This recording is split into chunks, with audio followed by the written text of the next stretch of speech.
que de Amigo Presente y siempre consecuente con este programa. Esta muchachita que usted está viendo aquí, Eliade Sayalero, que no tiene nada que ver con la Miss Universo, sino que ella es Sayalero, bueno, pues su papá es Sayalero. ¿Quién es tu papá? Elías Sayalero. Elías No, sí, soy Sayalero. prima de ¿Sí? Marixa. ¿Eres prima? Ah. Prima hermana de Marixa. Así que soy como la cuarta parte de Marixa. En tamaño. Pero los perfumes buenos vienen en frasco chiquito. Y Eliade se dedicó a hacer nada menos y nada más que una película de Arturo Uslar Pietri. Y la presentaste hace como 15 días. Sí, la presentamos en el CELARC, el día del centenario de Uslar, que cumplió 100 años de nacido Uslar, el 16 de mayo. ¿Tú solita hiciste esa película? Bueno, esa película la hicimos en la Escuela de Cine Documental de Que Caracas. tú eres directora. Que yo soy directora. Fue un trabajo en equipo de 5. Bueno, como tú bien sabes, ahorita las tecnologías digitales nos hacen posible hacer muchas cosas con poco presupuesto y con un equipo mínimo. Y esto, bueno, sí fue un trabajo documental.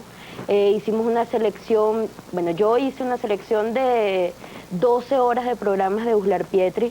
¿Dónde los conseguiste? 20 minutos. Mira, eso, la historia de los programas es una historia muy bonita. Porque Lo sé. Sí, nosotros hicimos un documental a Nala Planchar, que murió hace 2 años. César le hizo un documental a Nala Planchar, César Cortés, que entró dentro de su película 9 Mujeres de Vanguardia. Cuando estábamos haciendo el documental a Nala, bueno, hubo un feedback muy bonito con ella en la realización de la película, y Nala era cuñada de Uslar Pietri, porque la hermana de Anala era la esposa de Uslar Pietri, Isabel Brown. Ay, por esa vía se metieron. Sí, entonces Anala admiraba mucho a su cuñado y ella había grabado durante muchos años en formato Betamax los programas de Uslar. Entonces Y ahí tenías la base. teníamos todo. ¿Y la investigación sobre los demás datos de la vida de Uslar, también tú la dirigiste? Sí, porque yo hice el guión de la película y la dirigí. La producción la hizo César Cortés, la postproducción la hizo Pedro Luna, que tú conoces, David Moré hizo la dirección de arte. La película, lo que tratamos de hacer, no es una película biográfica. O sea, ahí no dice... ¿Es un documental? Es un documental. Es un documental, pero no es un documental biográfico. Lo que quisimos hacer en este documental era escuchar la palabra viva de Uslar Pietri. Amigos invisibles. Exactamente. No gente opinando sobre Uslar y no nosotros opinando sobre Uslar Sino Pietri. él es el protagonista de la película. Él es el protagonista, porque los fragmentos biográficos es la palabra de Uslar, la visión de país de Uslar a través de su programa Valores Humanos. Y hay algunas pinceladas que intercalan estos programas Valores Humanos, algunas pinceladas biográficas. Pero estas pinceladas biográficas se escogieron momentos claves de la vida de Uslar y se buscó su propia voz escrita sobre esos momentos. Entonces, por ejemplo, Uslar nos dice cuando estuvo en París, cuando escribió Las Lanzas Coloradas. Por supuesto, no es la voz viva de Uslar, es un locutor, pero son extractos sacados de la vida misma Uslar, y dichas por él. Y dichas por él. ¿Qué sensación terminaste tú de tener de Uslar después que lo investigaste, lo conociste, lo oíste hablar? ¿Qué piensas de él? Fíjate. ¿Era derecha, izquierda, era malo, bueno?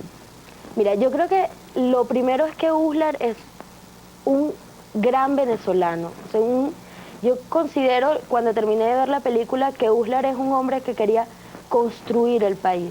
O sea, es un gran prócer civil. De la civilidad. De la civilidad nacional. Venezolana. Sí, qué bien, además, buena descripción. Sí, yo sentí que Uslar era una persona que quería construir un mejor país y dio todo a lo largo de su vida, no solo en acciones, no solo en pensamientos, sino también en acciones. Uslar fue ministro de Educación, ministro de la Secretaría, durante el gobierno de Medina Angarita, y durante toda su vida se preocupó por pensar en ese mejor país que podíamos tener. O sea, fue una gran preocupación que tuvo a lo largo de su vida. Pero nunca fue, digamos, fue ministro, pero él que aspiró a la presidencia no llegó. Los venezolanos no le reconocieron todo eso que tú dices, sino por el contrario, aunque él ganó Caracas cuando se lanzó como candidato. ¿Qué pasó allí?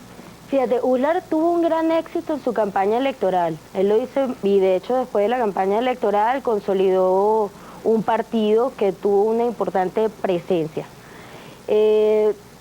Yo pienso que Uslar, él dice, y él lo dice muchas veces, yo no soy un político profesional. Y él dice que el no haber ganado la presidencia de la República, él en ese momento decide retirarse de la política.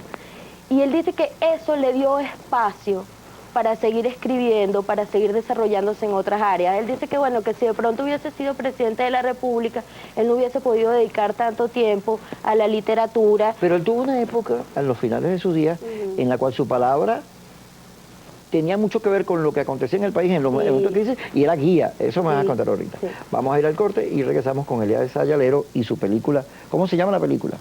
Uslar, el hombre que voy siendo. Aquí en Globo.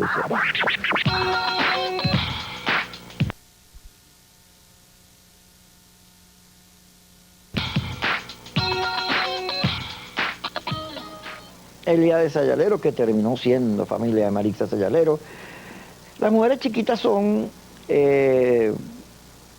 fuertes, peleonas, cumplen sus propósitos.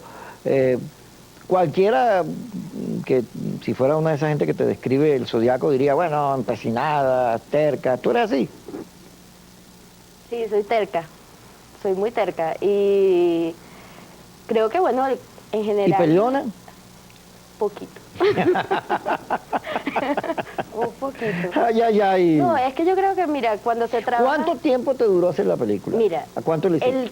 el material no anala hace 3 años. En ese momento hice una selección de material de todos los programas de Uslar. Y retomamos digitalizamos todo el material. Por supuesto, te podrás imaginar un material en eso es Betamax. bastante, ¿no? Fue pasarlo a MiniDB, meterlo en las máquinas, restaurarlo, arreglarles el sonido. Y en noviembre del año pasado retomamos el proyecto. Digamos que en sí haciendo la película desde noviembre del año pasado, unos 7 meses, 6 meses. Pero con el proyecto en la cabeza, 3 años. ¿Cuánto costó? Porque tú dices que el cine digital es barato. ¿Cuánto Sí, salió? es barato. ¿Tienes alguna idea? Fíjate, esta película nos colaboraron muchísimas personas, muchísimos amigos, entre ellos el Nacional colaboró con nosotros el CENAC. No es una película de alto presupuesto, de mucho dinero, no. Ahora tú hablabas, para movernos un poquito de burla, que ahora con el cine digital, con las cámaras digitales, con los editores digitales, pues todo se hace más fácil. Pero no solo eso, sino que el cine, todo se mueve hacia el campo digital. Ya los proyectores, las salas de cine, todo eso, el sonido, todo va por ahí, de manera que esos viejos carriles. Sí. ¿Qué le va a pasar al cine? ¿Se va a masificar? ¿Se va a democratizar? Bueno, lo digital ha democratizado el cine, sin ninguna duda. Ahorita estamos muy cerca de los grandes productores de Hollywood. Antes la distancia era muy enorme. grande, ahora la distancia es muy cercana. Y ahorita cualquier persona con una cámara y con un equipo mínimo, una computadora... Ustedes estaban ayudando a los muchachos de Petare que hicieron la película, bueno, fíjate, para convertirla en una película de verdad, pues.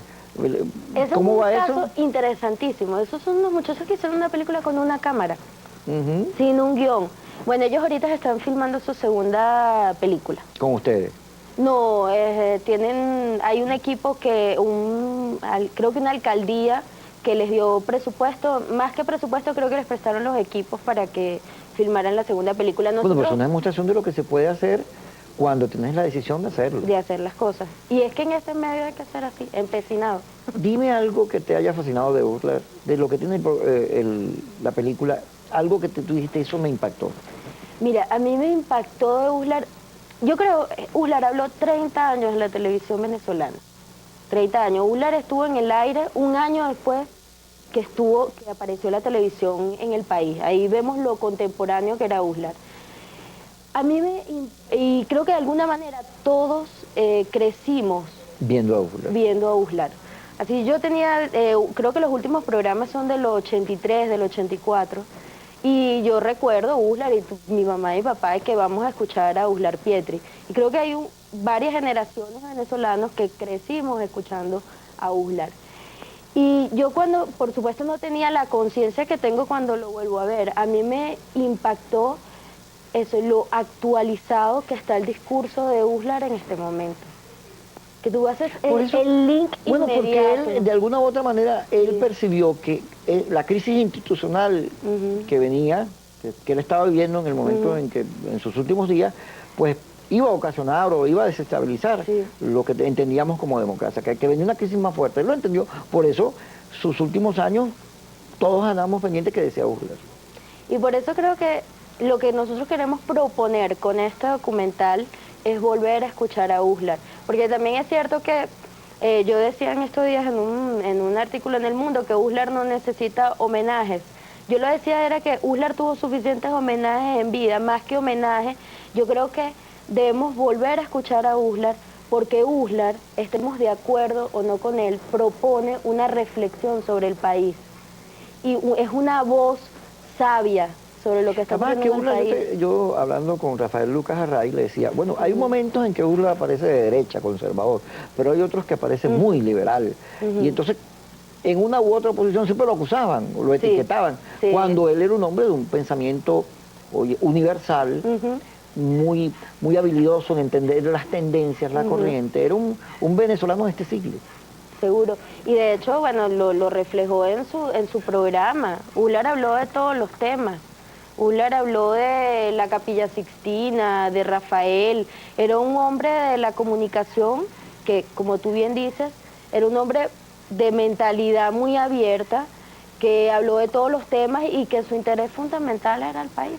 O sea, su interés fundamental era que los venezolanos tuviésemos un país mejor y que entendiéramos cómo vivir en un país con petróleo.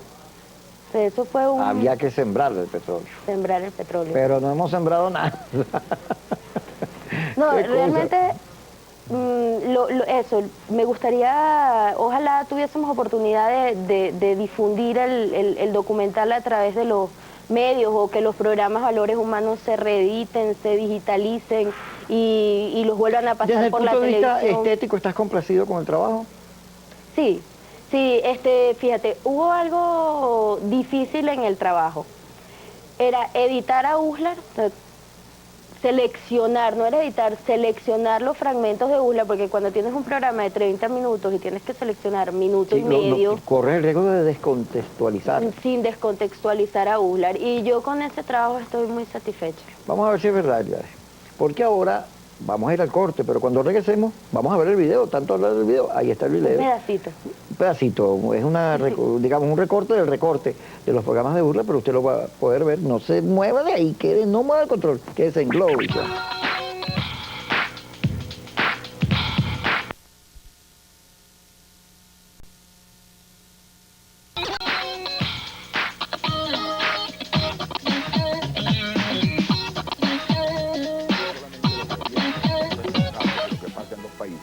Sino que los países son responsables de lo que pasa en los gobiernos. O como decían antiguamente, que todo país tiene el gobierno que se merece. De modo que no es con cambiar una persona por otra que va a cambiar las circunstancias.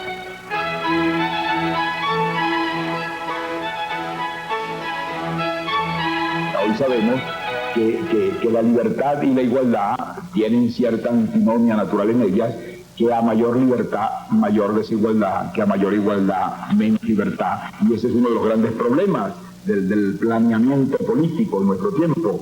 Hasta dónde hay que restringir la libertad para que haya una mayor igualdad, hasta dónde hay que restringir la igualdad para que haya una mayor libertad. Pero es muy difícil, o es absolutamente antinómico e imposible, una libertad absoluta con igualdad absoluta. Bolívar en el discurso de Angostura, cuando habla de la igualdad, dice una frase muy hermosa. Dice que el Congreso y las leyes venezolanas deben, en lo posible, acentuar la tendencia a asegurar la igualdad por una razón muy simple, porque los hombres no son iguales. Y la ley debe tender a corregir las desigualdades naturales. De modo que Bolívar invierte con un pensamiento muy moderno toda esta concepción.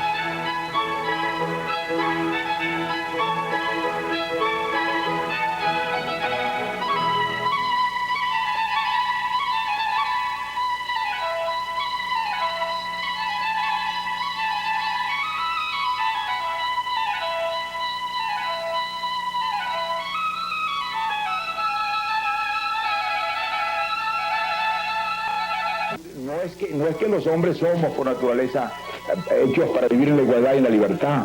No, somos animales agresivos, somos herederos de una situación que está muy lejos de ser la disposición natural, pero debemos aspirar a eso y acercarnos a eso. Y la ley debe servir de correctivo a nuestra tendencia a la desigualdad y a la agresividad, para que nos acerquemos lo más posible a ese ideal de igualdad y de libertad. Y eso en el fondo es lo que hoy en día piensan mucho. De tal manera que uno de los temas que hoy en día tiene el pensamiento revolucionario es un tema que es un poco contradictorio con el de Rousseau. Hoy en día no se habla de restituir al hombre a su estado natural, como Rousseau pensaba y como pensaba Montaigne.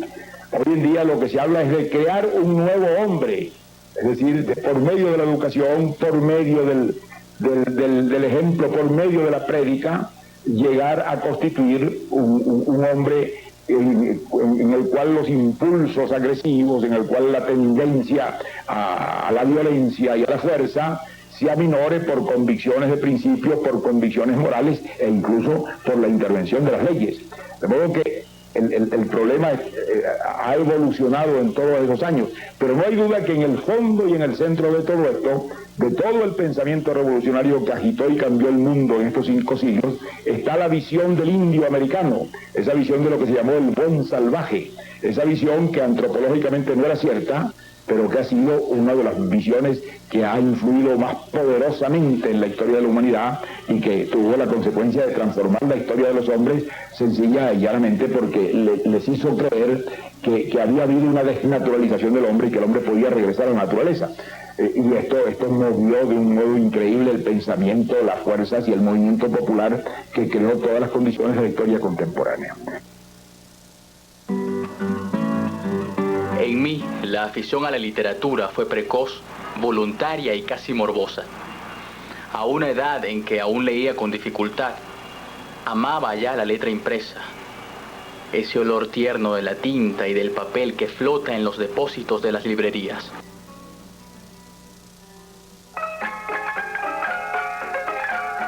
Viví aquel ambiente del gomecismo en su apogeo, cuando Gómez era dueño absoluto de Venezuela. Fue una experiencia muy útil en mi vida porque me reveló cosas. Yo creo que en gran parte mi visión de Venezuela y del campo venezolano y del hombre venezolano que se refleja en mi literatura es una visión aragüeña, porque ahí me formé. De modo que el campo que veo es el campo de Aragua y esa emoción de la tierra la tengo de allí.